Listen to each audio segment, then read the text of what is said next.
Okay, ಮನೆಯಲ್ಲಿ ಇನ್ನೊಂದು ಆಶ್ಚರ್ಯ ತರ ಆಗಿದ್ದು ಏನು ಅಂದ್ರೆ, ಗಲಾಟೆ ಅಂತ ಆದಾಗ ಯಾವಾಗ್ಲೂ ರಜತ್ ಅವ್ರ ವಾಯ್ಸ್ ಜಾಸ್ತಿ ಕೇಳಿಸ್ತಾ ಇತ್ತು.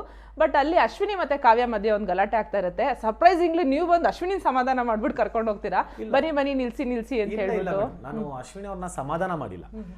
ನನಗೆ ಯಾವಾಗ ಅಶ್ವಿನಿ ಅವರು ಕಾವ್ಯನ ಅಮ್ಮನ ಬಗ್ಗೆ ಮಾತಾಡ್ತಾರೋ ದಟ್ ಇಸ್ ನಾಟ್ ರೈಟ್ ಅಂತ ಹೇಳಿದೆ. ಮಾತಾಡಬಾರ್ದು, ಬೇರೆಯವ್ರ ಅಮ್ಮನ ಬಗ್ಗೆ ಮಾತಾಡ್ಬಿಡಿ, ನಿಮ್ಗೂ ಒಳಗೂ ಜಗಳ ಆಯ್ತಾ ನೀವು ಮಾತಾಡ್ಕೊಳ್ಳಿ, ಬಟ್ ಅಮ್ಮನವ್ರಿಗೂ ಹೋಗ್ಬೇಡ್ರಿ ಅಂತ ನಾನು ಹೇಳಿದೆ. ಅದಾದ್ಮೇಲೆ ನನ್ನ ಮೇಲೆ ಒಂದು ವಿಷಯ ತಿರುಗಿಸ್ತಾರೆ, ನನ್ನ ಮೇಲೆ ಒಂದು ವಿಷಯ ತಿರುಗಿಸ್ಬಿಟ್ಟು ಏನೋ ಒಂದು ಮಾತಾಡ್ಬಿಡ್ತಾರೆ.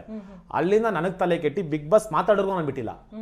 ಅದು ಆಚೆ ಟೆಲಿಕಾಸ್ಟ್ ಆಗಿಲ್ಲ, ಅದನ್ನ ನಾನು ಹೇಳಂಗೂ ಇಲ್ಲ. ಯಾಕಂದ್ರೆ ನಮ್ಗೆ ಆ ಶೋ ಮೇಲಿರೋ ಒಂದು ರೆಸ್ಪೆಕ್ಟ್ ಗೌರವ ಅಷ್ಟೇ. ಅದಾದ್ಮೇಲೆ ನನಗೆ ಅನಿಸ್ಬಿಡ್ತು ಈ ತರ ಅಸಹ್ಯಕ್ಕೆ ನಾವೇ ಕನ್ಸ್ಕೊಳಕ್ ಬರ್ಬೇಕಿಲ್ಲಿ, ನನಗಿದು ಇಷ್ಟನೇ ಆಗ್ತಾಯಿಲ್ಲ ಅಂತ. ಕೊನೆಗೆ ಬಿಗ್ ಬಾಸೇ ಬೈದ್ಮೇಲೆ ಐ ವಾಸ್ ಲೈಕ್ ಓಕೆ ನಾನು ಮಾತಾಡೋದು. ನನ್ಗೆ ಸುದೀಶ್ ಅವ್ರು ಅಡ್ರೆಸ್ ಮಾಡಲೇಬೇಕಾಯ್ತು. ನಿಮಗೆ ಒಂದು ಮಾತು ಹೇಳಿದ್ರಿ, ಅದೇನು ಹುಡುಗ ಆದ್ರೆ ಅದು ಓಕೆ, ಅದೇ ಆಗೋದು madam, that is what happens. ನಾನು ಹೇಳಿದೆ ವುಮೆನ್ ಕಾರ್ಡ್ ಇಟ್ಕೊಂಡು ಪ್ಲೇ ಮಾಡಕ್ ನನ್ನ ಹತ್ರ ಬರಬೇಡ್ರಿ, ಇದನ್ನ ಟೆಲಿಕಾಸ್ಟ್ ಮಾಡಲೇಬೇಕು, ಸುದೀಪ್ ಸರ್ ಇದನ್ನ ಅಡ್ರೆಸ್ ಮಾಡಲೇಬೇಕು ಅಂತ ಕೂತಿದ್ದೆ. ಕೊನೆಗೆ ಅದು ಬೇಡ, ತುಂಬಾ ತಪ್ಪಾಗತ್ತೆ ಅನ್ನೋದು ಕಾರಣಕ್ಕೆ ನಾನು ಸುಮ್ಮನಾದ್ನೇ ಹೊರತು it was very wrong actually what I feel. ನೋಡಿ ಮೇಡಮ್, ವುಮೆನ್ ಕಾರ್ಡ್ ಅನ್ನೋದು ಯಾರು ಪ್ಲೇ ಮಾಡೋದು ನೀವು ಹೇಳಿ. ಇವಾಗ ನಾನು ನಿಮಗೆ ಒಂದು ಮಾತು ಹೇಳ್ತೀನಿ, ನೀವು ಹೇಳಿದ್ರೆ ಓಕೆ ಆಗುತ್ತೆ, ನಾಳೆ ಹೆಂಗ್ ಕಾಣಿಸುತ್ತೆ ಮೇಡಮ್ ನಿಮಗೆ? ನೀವು ತಗೊಂತೀರಾ ಹುಡುಗಿಯಾಗಿ? ಒಂದು ಶೋ ಅಂತ ಬಂದಾಗ ಕಂಟೆಸ್ಟೆಂಟ್ ಗಳೆಲ್ಲ ಈಕ್ವಲ್ ಆಗಿ ಇರಬೇಕು, ಹುಡುಗ ಹುಡುಗಿ ಆ ತರದ್ದೆಲ್ಲ ಕನ್ಸಿಡರ್ ಮಾಡಬಾರ್ದು. ಯಾಕಂದ್ರೆ ಇವಾಗ ಹುಡುಗ ಗೆದ್ದಿದ ತಕ್ಷಣ ಜಾಸ್ತಿ ದುಡ್ಡು ಕೊಟ್ಟು ಹುಡುಗಿ ಗೆದ್ದಿದ ತಕ್ಷಣ ಕಡಿಮೆ ದುಡ್ಡು ಕೊಟ್ಬಿಡಲ್ಲ, ಎಲ್ರಿಗೂ ಈಕ್ವಲ್ ಆಗೇ ಟ್ರೀಟ್ ಮಾಡ್ತಾರೆ. ಸೊ ಅದು ಈಕ್ವಲ್ ಆಗೇ ಇರಬೇಕು.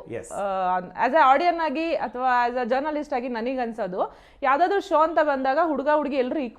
ಶೋ ಬಿಟ್ಬಿಡಿ, ಜಗತ್ತಲ್ಲಿ ಇರ್ಬೇಕಾಗಿರೋದು ಹಂಗೆ.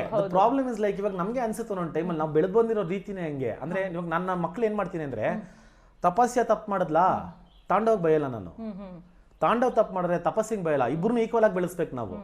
ನೀವಿಬ್ರು ಒಂದೇ, ನಿನಗ್ ಅವಳು ಹೊಡದ್ಲಾ ನೀನು ಅವಳು ಕೊಡಿ, ಅವ್ ನಿನಗೆ ಹೊಡೆದ್ನ ನೀನು ಅವ್ನು ಕೊಡಿ.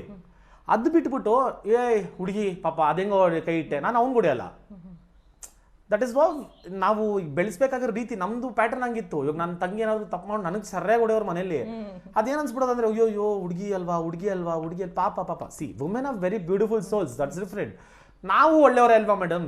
ನಮಗೂ ಮರ್ಯಾದೆ ಕೊಡ್ಬೇಕಲ್ಲ, ನಮ್ಮನ್ನೂ ಇಷ್ಟಪಡ್ಬೇಕಲ್ಲ ಜನ. ಬರೀ ಹುಡುಗಿರು ಅಯ್ಯೋ ಹುಡುಗಿರು ಅಂದ್ರೆ ನಾವೆಲ್ಲಿಗೆ ಹೋಗೋಣ, ರೈಟ್?